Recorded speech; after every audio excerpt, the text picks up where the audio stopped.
ఇప్పుడే మనం చూసుకున్నట్లయితే ఎట్టకేలకు ప్రభుత్వానికి కృతజ్ఞతలు చెప్పిన ఉద్యోగ సంఘాలు. అవును. ఉద్యోగ దంపతులను కలిపినందుకు కృతజ్ఞతలు. State spouse forum. ముఖ్యమంత్రి రేవంత్ రెడ్డి ఇచ్చిన మాట ప్రకారం ఉపాధ్యాయ ఉద్యోగ దంపతులు ఒకే చోట పనిచేసేందుకు తీసుకున్న నిర్ణయంపై స్టేట్ స్పౌస్ ఫోరం హర్షం వ్యక్తం చేస్తుంది.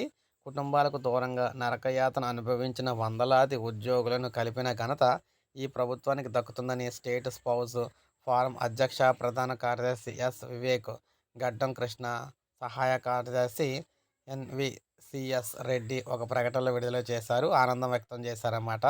నవంబర్ 2021లో జారీ అయిన జీవో 317తో కుటుంబాలు చిన్నాభిన్నమై 3 ఏళ్లుగా భర్త ఒక జిల్లాలో, భార్య మరో జిల్లాలో విధులు నిర్వర్తిస్తూ కుటుంబాలు అస్తవ్యస్తమయ్యాయని చెప్పేసి అన్నారు. సో రేవంత్ రెడ్డి సర్కార్ పుణ్యమని ఇప్పుడు ఈ కుటుంబాలు అయితే కలవబోతున్నాయని చెప్పేసి అన్నారన్నమాట. సో ఈ విధంగా ఉద్యోగులు అయితే కృతజ్ఞతలు తెలియజేశారు సీఎంకు. సో ఇది అప్డేట్. ఒక లైక్ చేయండి, సబ్స్క్రైబ్ చేసుకోవద్దు. మన ఛానల్ సబ్స్క్రైబ్ చేసుకోండి.